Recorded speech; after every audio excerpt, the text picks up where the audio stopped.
Conclude చేయండి sir. చెప్పేదే ఉంది సార్. నేను 1-10 సార్లు ఈయన లక్ష్మణ్ గారికి ఒకటే చెప్తున్నా, పార్టీలు మారినా గానీ మీరు దళిత బంధు అంటారు కదా, ఆ దళిత బంధు అనే దాని మీద మీరు ఆ సిద్ధాంత ప్రకారంగా అట్లా నిలబడిపోండి. మళ్ళీ అక్కడికి దళిత బంధు అన్నప్పుడు ఆ దళిత బంధు అన్నప్పుడు కానీ దాన్ని సిద్ధపడిపోండి. 2014 నుంచి జనసేన పార్టీలో 10 సంవత్సరాలు సుదీర్ఘ ప్రయాణం చేసి జగన్మోహన్ రెడ్డి గారు తిట్టినట్టుగా ఇవాళ రోజున పార్టీ మారినప్పుడు పవన్ కళ్యాణ్ గారిని తిట్టినట్టుగా యూటర్న్ గా లేదంటే విధి విధానాలు లేకుండా మాట్లాడటం మాత్రం కరెక్ట్ కాదు. ఎందుకంటే మా సిద్ధాంతం గాని మా ప్రయారిటీ గాని పార్టీ సిద్ధాంతం గానీ ఒకటే. మా మతాన్ని ప్రేమిస్తాం, ఇతర మతాలను గౌరవిస్తాం. మేము ఇవాళ వరకు కూడా మీకు తెలియని విషయం కాదు, పవన్ కళ్యాణ్ లాంటి వ్యక్తి ఎన్నో చర్చలు కానీ ఎన్నో గుళ్ళు కానీ సొంత నిధుల నుంచి ఆయన దాన ధర్మాలు చేసిన దాన కర్ణుడు. అదొకటి గుర్తుపెట్టుకోవాలి. ఇవాళ రోజున ఆయన సనాతని ఇవాళ రోజు నాయకులు మాట్లాడటం హాస్యాస్పదం. అర్థమైందా? ఇది చాలా జాగ్రత్తగా మీరు నోరెక్కువ పెట్టుకుని మాట్లాడండి. అంతేగాని పవన్ కళ్యాణ్ గారు తనను తీసేస్తానన్న మీ వైఎపీ నాయకులే. దీని చర్యకు ప్రతి చర్యగా వైఎస్ఆర్సీపీ తీసుకునే నిర్ణయాలు చెప్పండి చెప్పండి సార్. మీరు లక్ష్మీనాథ్ గారు మంచిదే, మీరు గుర్తించుకోరు పార్టీ విషయం, మీరు డిఫెన్స్ చేయడం మంచిది కాదంట్లా. మీకులాగా ఎంతో సబ్జెక్టుతో ఎంతో గుర్తించుకున్నటువంటి వివేకబాబు గారి పరిస్థితి ఒకసారి అర్థం చేసుకోండి. పాపం ఆయనకి ఎంతవరకు స్పందించడం మీ నాయకుడు. గుడులు చర్చలు పక్కన పెట్టండి, గుడులకి చర్చలకి ఇచ్చిన దానాలు పక్కన పెట్టండి.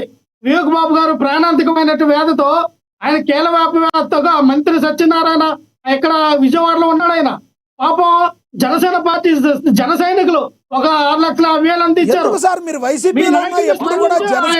కాపాడమనండి. ఎందుకు చించుకుంటారు? ఆ పార్టీలో ఒక అధికార ప్రతినిధికి అయితే గడవలేదు, ఒక పార్టీలో చెప్పింది అర్థమైందంటే ఆయన సమాధానం మీరు చెప్పింది అర్థమైంది. లక్ష్మణరావు గారు మీరు క్వశ్చన్ అడిగింది అర్థమైందంట, ఆయన చెప్పిన సమాధానం చెప్పండి. లక్ష్మీకాంత్ గారు చెప్పండి. ఉత్తరాంధ్రలో యశస్విని గారని మా జనసేన నాయకురాలు ఒక ఆవిడ దగ్గరికి వెళ్ళి లక్ష్మణరావు ఏంటని అడుగుతాం. కార్యకర్తలు బ్లడ్ డొనేషన్ క్యాప్ చేస్తుంటే నేను చేస్తున్నానని ఆ క్రెడిట్ చోరీతో ఒప్పిడి చేసిన వ్యక్తి ఈ రేగళ్ళ లక్ష్మణరావు. ఇవాళ పార్టీ పోయింది, ఆ యశస్సు వల్ల కదా మీ పార్టీ పోయింది. నాయకత్వం లేనటువంటి ఒక ఆవిడని తీసుకొచ్చి టాపిక్ వేరే దగ్గరికి వెళ్ళిపోతుంది. లక్ష్మణరావు గారు లక్ష్మీకాంత్ గారు ఆగండి. లక్ష్మణరావు గారు లక్ష్మీకాంత్ గారు ఆగండి. వెంకటేష్ గారు చివరిగా చెప్పండి సార్, ఒకసారి ఇద్దరు ఆపండి.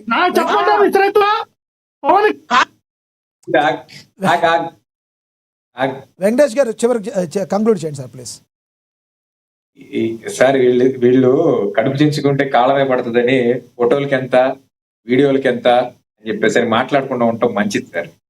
ఆర్గనైజేషన్ చేసేటప్పుడు కొన్ని చోట్ల కొన్ని చీడ పురుగులు తేరుతూ ఉంటాయి. ఏ పార్టీలో అయినా, అది తెలుగుదేశం అయినా, వైసీపీ అయినా, లేకపోతే జనసేన పార్టీ అయినా, లేదా కొత్తగా వచ్చే పార్టీ అయినా.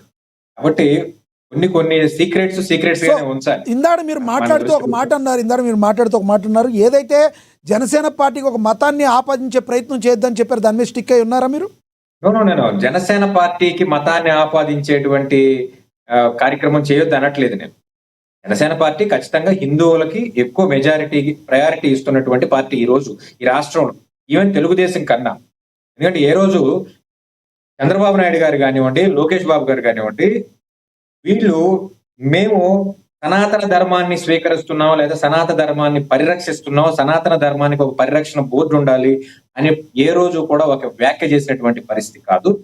రీసెంట్ క్రిస్మస్ రోజున కూడా చంద్రబాబు నాయుడు గారు వెళ్ళి క్రిస్టియానిటీ డెవలప్ చేస్తాను అని చెప్పేసి ఆయన చెప్పినటువంటి ఒక పరిస్థితి. అది పొలిటికల్ పార్టీస్ గా ఆ రోజు తీసుకునే స్టాండ్స్ అక్కడ వరకే ఉంటాయండి. ఎవరు కూడా భుజానేసుకుని ఏ పార్టీ కూడా ఒక మతాన్ని భుజానేసుకుని సుదీర్ఘ తీరం ప్రయాణం చేసినటువంటి పరిస్థితి కనిపించదు. అలాంటి వాళ్ళకి డెవలప్మెంట్ కూడా ఉండదు. క్రిస్టియానిటీని ఆపాదించొద్దు, ఈ అక్షర సత్యం గారి యొక్క వాయిస్ ని బేస్ చేసుకుని అని మాత్రమే అన్నాను. ఇంకొకటి ఇప్పుడు మీరేమంటారు, ఓన్లీ హిందువులకు మాత్రమే పెట్టిన పార్టీ జనసేన పార్టీ మీద హిందువుల ముద్ర మీరు వేయాలని ఎలా అనుకుంటారు? ఎప్పుడు అలా పవన్ కళ్యాణ్ గారు చెప్పలేదు కదా, నేను హిందువుల కోసం పెట్టాను పార్టీ అని కదా. ఒక నిమిషం ఆగండి. లక్ష్మణరావు గారు మీరు మాట్లాడారు, ఆగండి, ఆయన మాట్లాడండి. నేను చెప్పడం ఏంటి సార్, ఆయనే కదా సనాతన ధర్మం అంటే వేరే మతాన్ని కించపరచడం కాదు కదా, ఆయన చెప్పింది అదే కదా. నేను హిందువుల కోసం పార్టీ పెట్టానని పవన్ కళ్యాణ్ గారు ఎప్పుడైనా చెప్పారా? మీకు ఇస్తా సార్, ఆగండి సత్యం గారు, మీకు ఇస్తా. లోతుగా అయితే విమర్శించాలి. సనాతన ధర్మంలో విడాకులు లేవు, సనాతన ధర్మంలో విడాకులు లేవు నేను అనలేదు సార్. చంద్రబాబు నాయుడు గారు పవన్ కళ్యాణ్ పెట్టుకున్నాను. సనాతన ధర్మంలో మత మార్పిడి లేదు. నేను చర్చికి వెళ్ళంగానే బాప్టిజం తీసుకుని, లేకపోతే మసీదుకి వెళ్ళంగానే టోపీ పెట్టుకుని వాళ్ళు పెట్టిన బిర్యానీ తిని, ఉత్తరప్రదేశ్ ముఖ్యమంత్రి యోగి గారు ఉన్నారండి, ఆయన కూడా ఒక చర్చికి వెళ్ళాడు. లేకపోతే ఆయన మసీదుకి ఆన్లైన్ లో ఆయన మసీదుకి వెళ్ళిన వీడియో ఉంది. ఎవరో ఒక ఆయన తీసుకొచ్చి ఆయన నెత్తి మీద టోపీ పెట్టకపోతే, నీ మతాన్ని నేను గౌరవిస్తాను, నీ మతాన్ని నా నెత్తికి ఎక్కించు అని చెప్పి స్మూత్ గా పక్కకు తీసినటువంటి వ్యక్తి. ఆయన నిరంతరం కాషాయ బట్టలు తొడుక్కున్నటువంటి సనాతన ధర్మాన్ని పాటించేటువంటి వ్యక్తి. అతను అన్నాడంటే ఓకే, నువ్వు చేయకూడదు కదా. నువ్వు మోడర్న్ ట్రెండ్ లో ఈ రోజు సనాతన ధర్మాన్ని, బీజేపీలోకి చేరిన తర్వాత సనాతన ధర్మం, దానికి ముందు కమ్యూనిజం, దానికి ముందు మాయావతి గారితో పాటు బీసీయిజం. మనకు ఇప్పుడు ఈ రాజకీయాలు ఈ రోజు బీజేపీతో ప్రయాణం కాబట్టి సనాతన ధర్మం, రేపు పొద్దున్న బీజేపీ నుంచి బయటకు వస్తే ఏ ధర్మం అనేది మనం చెప్పలేము. ఎందుకంటే అది రాజకీయం. పాలిటిక్స్ అంటే అంతే, వాటర్ మారినట్టు మారుతూ ఉంటాయి. దీన్నే విమర్శించాల్సిన అవసరం ఏం లేదు. జగన్మోహన్ రెడ్డి గారు భక్తు క్రిస్టియన్ అండి, కానీ ఆయన తిరుమల తిరుపతి దేవస్థానానికి వెళ్ళి ఒక్క నిమిషం ఆగండి. అందరూ అంటున్నారు, ఒక్క నిమిషం ఆగండి. ఎస్ సార్, సమయం అయిపోయింది. మీరు చెప్పిన పాయింట్ అర్థమైంది. సచిన్ గారు కంక్లూడ్ చేయండి. మీరు కాంతి గారు చెప్పండి. జనసేన కూటమి ఉండాలి, వైసీపీ లాంటి పార్టీని ఎదుర్కోవాలంటే కూటమి ఉండాలని మొదటి నుంచి సమర్థిస్తున్నామని, రేపు కూడా కూటమి ఉండాలని కోరుకున్నా. అయితే ఆ కూటమిలో జనసేన కూడా స్థానం ఉండాలని మాత్రం వాదిస్తా. రెండోది, పవన్ కళ్యాణ్ విడాకులు సనాతన ధర్మంలో లేదని వెంకటేష్ గారు అంటున్నారంటే మరి ఆయన అజ్ఞానం లేకపోతే వైసీపీలో ఏదైనా ప్రేమ తెలియదు, కానీ విడాకులు అనేది భారతదేశ చట్టం కల్పించింది. చట్టం సృష్టించింది. చట్టం వేరు, సనాతన ధర్మం వేరు. ఇంకో విషయం, ఎవరి పార్టీ పవన్ కళ్యాణ్ గారు హిందూ పార్టీ, జగన్మోహన్ రెడ్డి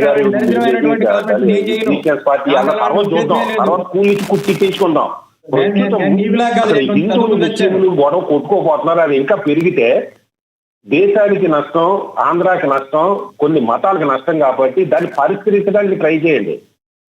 ఆకువీడు వెళ్ళండి. మీ రాజకీయ పార్టీలు, ఎనలిస్టులు అందరూ కూడా ఆకువీడు వెళ్ళి క్రిస్టియన్స్ కు సంబంధించిన క్రిస్టియన్ మద్దతు శాంతపరచండి, హిందువులకు సంబంధించిన హిందువులు శాంతపరచండి. దాడి చేయడం తప్పు, ముమ్మాటికి తప్పు. ఎవరి దగ్గర ఉన్నా కానీ కర్రలతోటి, కత్తులతోటి మేకిలు దాడి చేయడం తప్పు. అటువంటి వాళ్ళని కఠినంగా శిక్షించాలి. రేపు పొద్దున భయపడాలి ఇంకొకటి దాడి చేస్తారు, హిందూ అవని క్రిస్టియన్ అవని. ఆ విధంగా చంద్రబాబు నాయుడు గారి ప్రభుత్వం తీసుకోవాలి. లేకపోతే చేతకాని ప్రభుత్వం కిందే ప్రజలు గమనిస్తారు. ఓకే సార్, మీ అభిప్రాయం అర్థమైంది సార్. లక్ష్మీకాంత్ గారు చెప్పండి చివరిగా.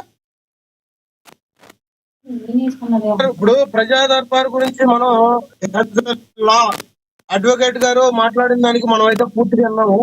మరి హిందూ దేవాలయాల మీద దాడుల గురించి మరి వైఎస్ఆర్సీపీ హయాంలో జరిగినప్పుడు, లేదంటే తద్వారా మత మార్పుల గురించి జరిగినప్పుడు, మరి వైఎస్ రెడ్డి గారి హయాంలో హిందూ దేవతా విగ్రహాల మీద అశుభ్రం పూసినప్పుడు ఇప్పుడు మాట్లాడలేనప్పుడు పవన్ కళ్యాణ్ గారు సనాతన హిందూ పరిరక్షణ కమిటీ ఒక ట్రస్ట్ ఏర్పాటు చేయాలని ఆయన వారాహి డిక్లరేషన్ వేదికగా చెప్పారు. దాన్ని ఆలోచించుకోకుండా పవన్ కళ్యాణ్ గారిని ఒక మతానికి పరిమితం చేయడానికి సనాతని రోజున నెత్తిమే పెట్టుకున్నారు.